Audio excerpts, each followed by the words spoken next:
bejeweled, bedazzling lifestyles of the rich and famous. Your platinum pass key into the corridors of wealth, privilege, and power. A world where the criterion is never just affording the best, it's recognizing the best and knowing exactly where to buy it. Oh, welcome back to Travels with Carl. My name's Robin Leach, and we're going to have some champagne dreams and caviar scenes. Oh man, that cracks me up. Today's episode of Travels with Carl is brought to you by Pure Leaf Raspberry Iced Tea.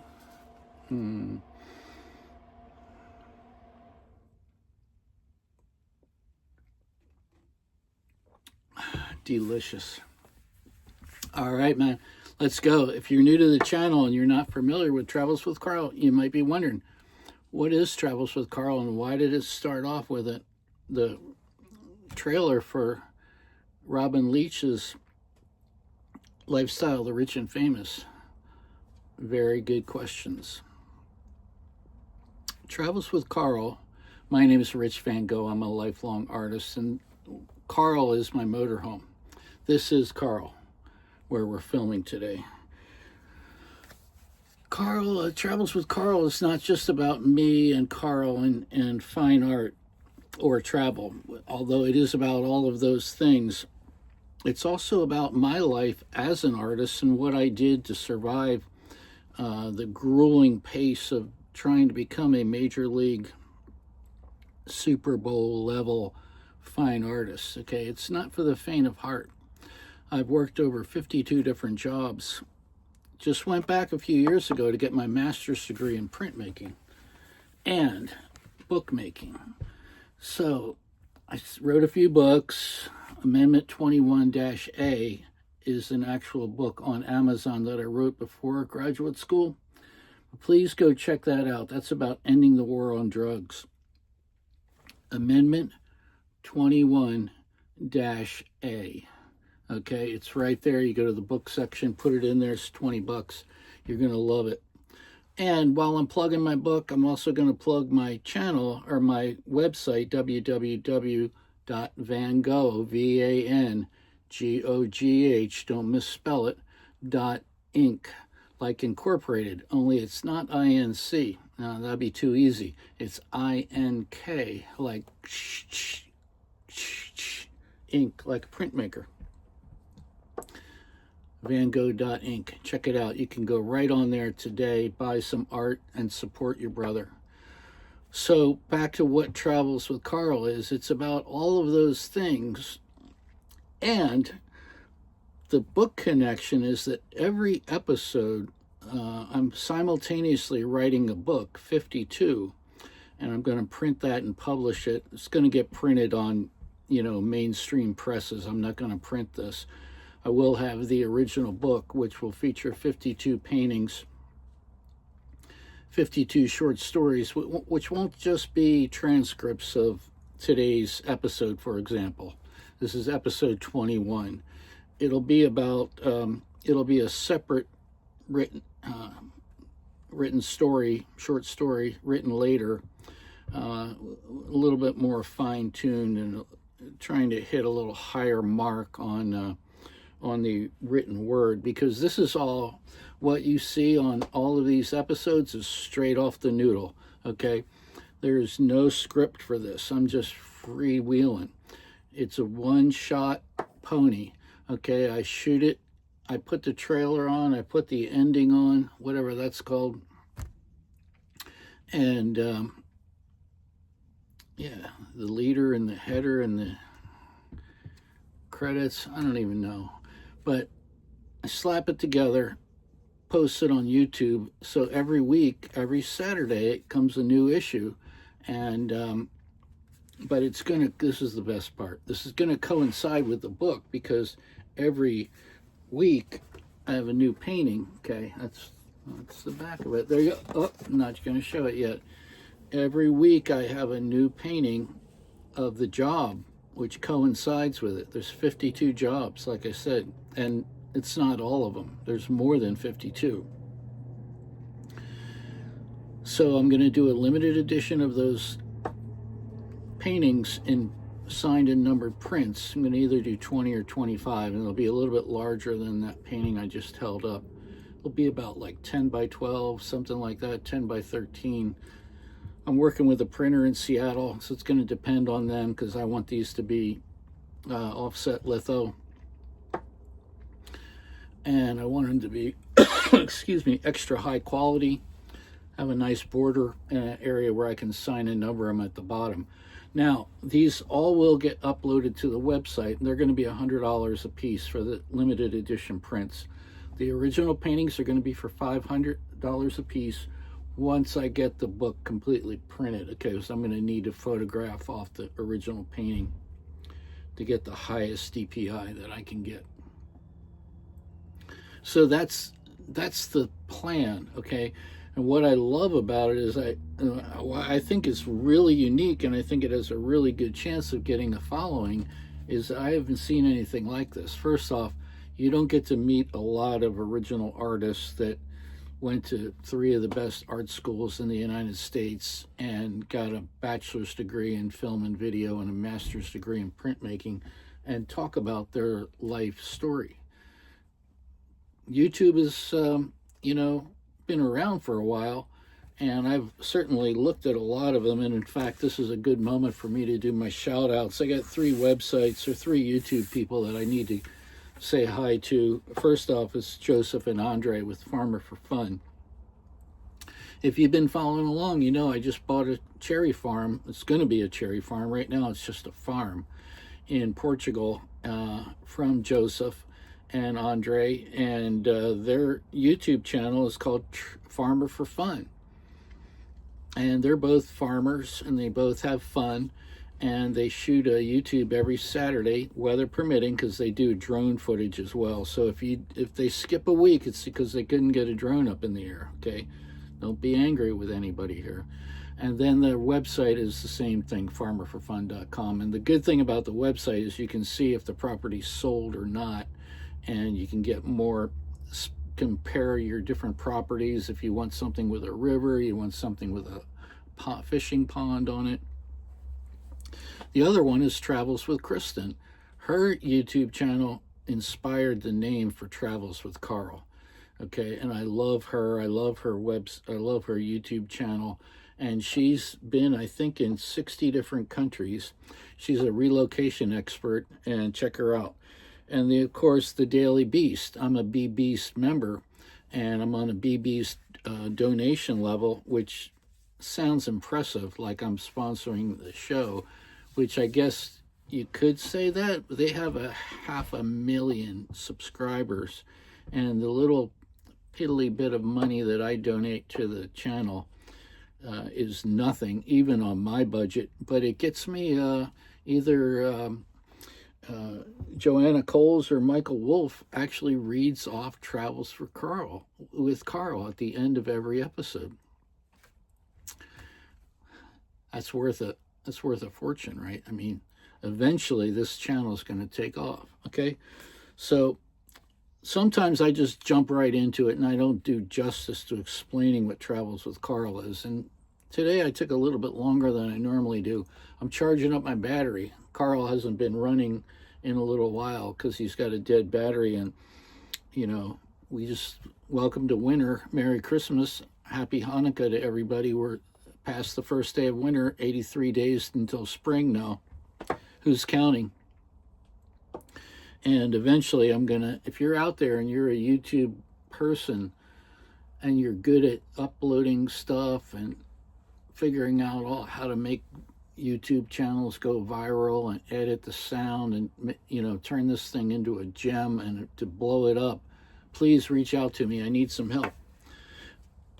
Okay, I'm easy to find. You can go to you can comment on the channel here. You can find me on Facebook. You can email me. You can I'm easy to find. Okay, so today's episode 21. And I'm going to talk about Kapalua Bay Hotel. Now, you'll remember last episode was about the Westin Maui. And just up the road from that, just say maybe 15 minutes away, is a beautiful bay called Kapalua. And there was a resort there that opened in 1978, and sadly, it was demolished, like, I don't know, I want to say less than 20 years later. And after the Ritz-Carlton came along, and they built more villas, and the Montage stands now where Kapalua Bay Hotel used to be. But I've got a few good stories about this hotel. Okay, I think you'll remember that last week I talked about being a shipping and receiving clerk. I kind of, and a cook, not a cook, a waiter at both the banquets and their fish restaurant. But I kind of got recruited, which is something that I never even thought about having gotten out of the Army. I kind of got recruited for their security department.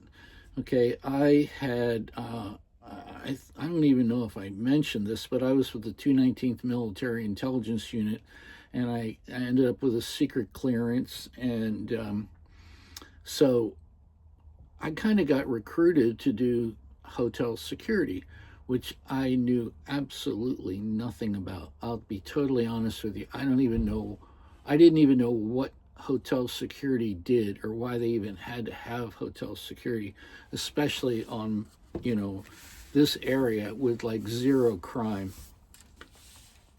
Well, my boss, Dutch Lichtenahn, who was a retired Philadelphia policeman, that's right, city of brotherly love, he retired, and while he was working as a cop, he was squirreling away money, and he bought a condo on Maui.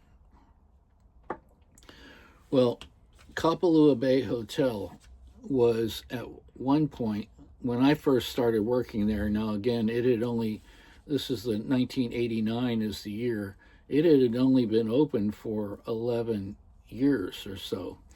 But people told me right away, oh, you should have been here 5 or 6 years ago. There were all kinds of big shots here, and people from Saudi Arabia, and we were on Lifestyles of the Rich and Famous.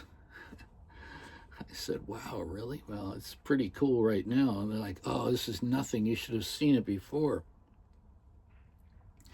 Well, Maui still did not have a Four Seasons yet, or a Ritz-Carlton. So Kapalua Bay Hotel was one of those places that was kind of exclusive, and it was just gorgeous property. It was like a lot of wood and just beautifully laid out, where the wings kind of went down the bank, down the hill towards the ocean. And Kapalua Bay, of course, was ringed with coconut palms and this just gorgeous beach. And I mean, it still is today. If I were to be diving on Maui today, that would be my number one dive spot. It's just beautiful. Usually the water's pretty calm. It's only about 35 feet deep at the bottom of the bay, and lots of coral, lots of tropical fish.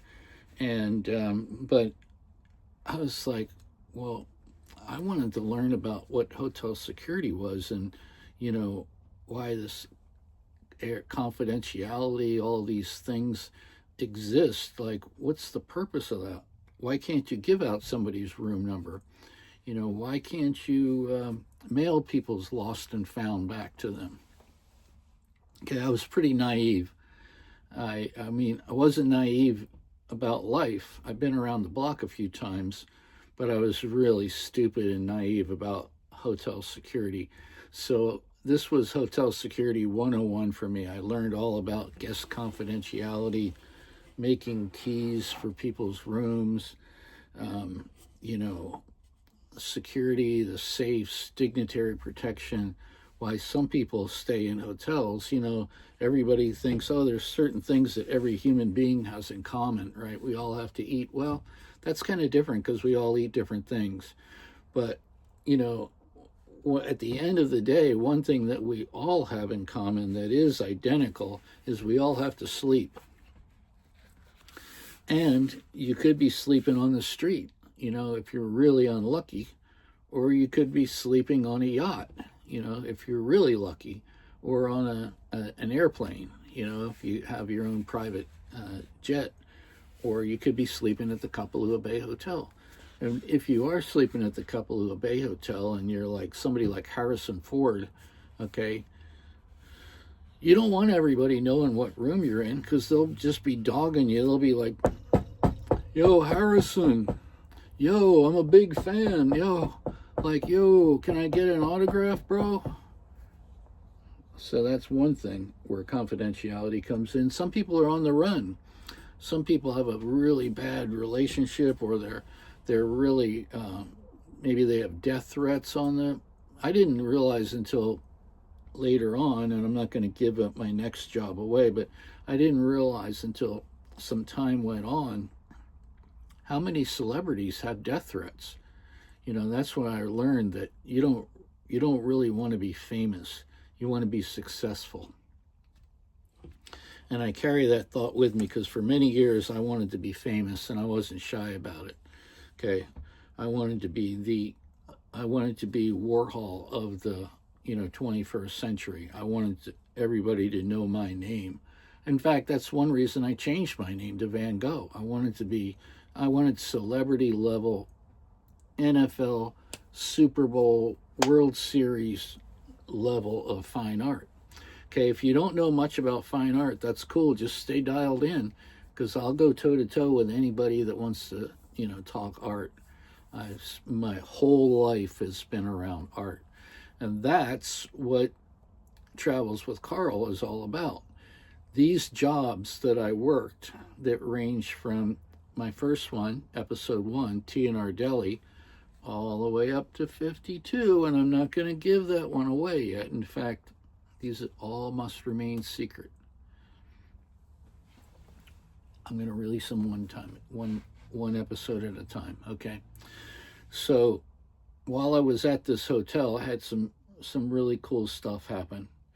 Okay, I learned about, why you can't give out people's room numbers, why people are staying there anonymously. Sometimes they check in under, Bob Toothpick. They check in like a name like that because they don't want people at the front desk telling anybody who's staying there, okay? Sometimes the front desk doesn't even know who's checking in there, because they're going to go in through the back door. The front desk, somebody else made the reservation for them and paid for the room, and they're going to slide into the hotel anonymously, and we're going to take them to their room so that nobody knows where they're staying, what room they're in, and hopefully we're going to be able to get them from their car to their room without anybody seeing them. Okay. So those are a couple things about hotel security. Dignitary protection. Sometimes people need to have some muscle around them. Okay, I'm not kidding. They would get mobbed. They can't walk down the street anymore. That part of their life is over. Okay, because everybody wants something. Everybody wants a signature or money or fame. They want to rub elbows with all the celebrities. Okay, they do. And so I was there for, I would say, a little bit less than a year. One day I was down at Kapalua Bay because we would go on patrol, and we were really understaffed, as you'll learn more as I talk more about this, but hotel security departments are always understaffed, okay?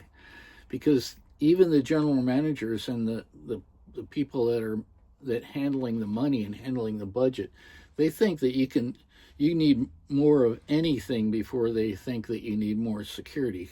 Because even though they're in the business, they don't really understand that, you're carrying a radio, you're getting calls, somebody's locked out of the room, somebody's got to go there, ID them, because you can't let somebody into the room if you're not sure that they got to have a photo ID, or they're not getting in the room. Now, they're going to go back down to the front desk, or they're going to find some ID, because we're not opening the room for them if we don't know who they are. Okay, so it's kind of you got people getting called on the radios, sometimes just going off the hook. Okay, sometimes you'll have an episode like I like to call this the wedding that went bad. Okay, I have a lot of memories about Kapalua Bay Hotel, and some of them are sweet. And like this one, I go down I'm walking along the beach one night, patrolling the grounds, and we also had golf carts sometimes, but sometimes we would just walk around because you see different things when you're riding a golf cart and when you're walking. Okay, and I see a woman down there, and she's got a flashlight, and I said, "Oh, did you lose something?" She goes, I did. I just lost an earring." And I said, "Oh, man, that's too bad." I said, I can fill out a lost and found card for you if you want, in case somebody finds it and turns it in. "Oh, that'd be great. That'd be great." And I said, "What were they?" She said, "They're a pair of diamond solitaires." And I said, "Do you know how much they cost?" And she goes, "Oh, I know exactly how much they cost because I just bought them." And she turned her head, and one ear didn't have an earring in it. She turned her head and showed me the other one, and she goes, "They were 20,000, so I guess 10,000. Still got one, so I guess I'm out 10 grand."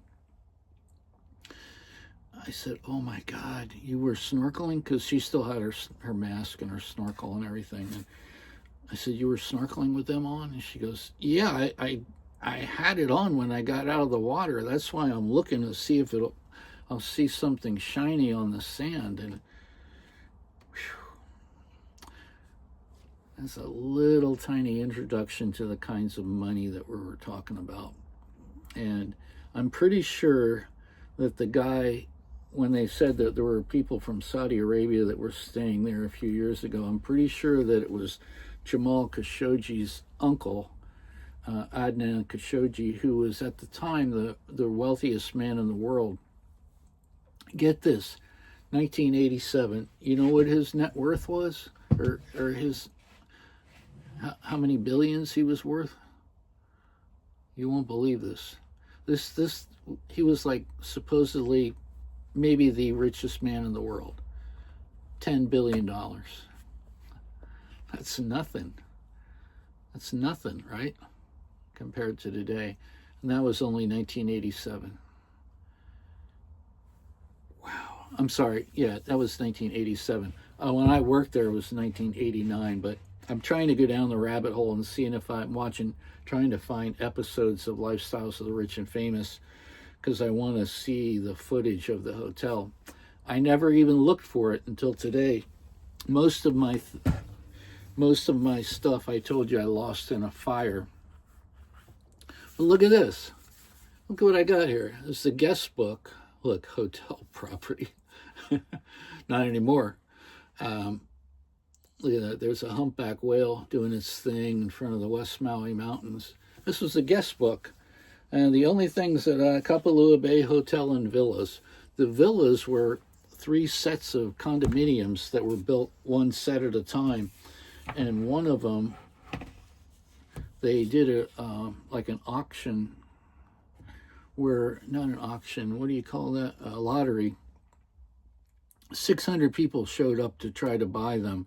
They were selling for $125,000 a pop for a condo on West Maui Ocean, on the Kapalua Bay. Can you imagine that? They had 600 people showed up to buy them, and they only had 120 or 150 of them, and they sold them out in 2 hours for 25 mil. Isn't that awesome? Man, I'd like to have been on the business end of that real estate deal. Anyway, today's painting,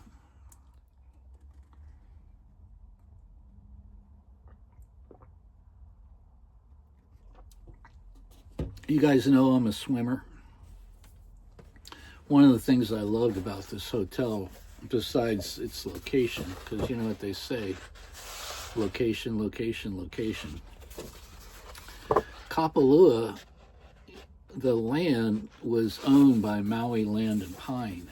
And before the hotel was built, that area of West Maui was just covered in pineapples. In fact, the island of Lanai grew so many pineapples that they called it Pineapple Island. But when I got there, they were still growing sugarcane and pineapple. Of course, today they can't compete with the labor of sugar growers or pineapple growers. So there's no big time agriculture going on there now. Just small stuff, local produce. But what I loved was their logo was a butterfly, and the wings were shaped like a butterfly wing, but the body of the butterfly was shaped like a pineapple. And I love the connection because the metamorphosis of a butterfly from a caterpillar to a chrysalis to a butterfly, right? And from a pineapple to a butterfly. And they used the logo on everything. It was on the green, what do you call those sticks they put on the hole in the greens, with the hole number on it. It had a logo on it. And the pool had the logo at the bottom of the pool. I couldn't remember if the pool was shaped like a butterfly, as that's what I thought, but I couldn't find any photographs of that, and there aren't a lot of photographs. And if you're out there and you've got a better photograph than what I found, let me know. But I did in fact see the logo on the pool, but the pool wasn't butterfly shaped. But you ready? There it is. I really like this one. It's a good painting, isn't it? Got my signature clouds there. Now these pine trees, I think they're called cook pines or something like that. They're really a unique tree. Pretty sure that someone brought them there. But yeah, they're not native trees, but I love them. And many days I would walk by the pool, and one of my friends, Rich, and his wife, Dawn, she worked down at the pool. He was another security officer. And I'd say, hey, Dawn, and I'd check everybody out in the pool, and I just love that beautiful pool. Anyway, there you go. If you want one of these, let me know. $100, signed and numbered. And it will be available on the website. Unsigned, unnumbered, and this painting will be available for $500, and that'll be framed and shipped right to you. Had a great time, man. I learned a lot about hotel security, and we're coming right up on 30 minutes. I blathered a lot, and I talked too much about why this is called Travels with Carl, but I don't really have that much, and I don't really want to be that political today because, it's 2 days after Christmas. New Year's Eve is coming up. I'll be all political after New Year's Eve. Don't you worry about that. Right now, I just say be beast and do everything you can to get this knucklehead and his cronies out of office. Okay? We're going to roll into 2026 as a better America and try to regain some of our democracy, some of our rule of law, some of our kindness and compassion and patience and honesty, values that I hold dear, and most of my friends hold dear. We're losing touch with reality here, and that's as political as I'm going to get for today. I just want to say I hope you all had a beautiful holiday, Hanukkah, Christmas, Kwanzaa, whatever it is. And if you don't believe in anything, that's cool too, man. It's not my kuleana, as they would say in Hawaii. But what is my kuleana is that I love you all, and please help me blow this channel up. I need to be successful, not famous, just a little successful. Just get this thing generating a few $1,000s a month so I can roll, okay? Right now, they're working on my land in Portugal. Joseph's got people out there clearing it and drilling holes. We're going to put in about 500 cherry trees in a couple weeks. So stay tuned. I'll see you next Saturday. And in the meantime, you stay cool, be careful, stay fun, stay happy, and let's ride, baby. Let's ride.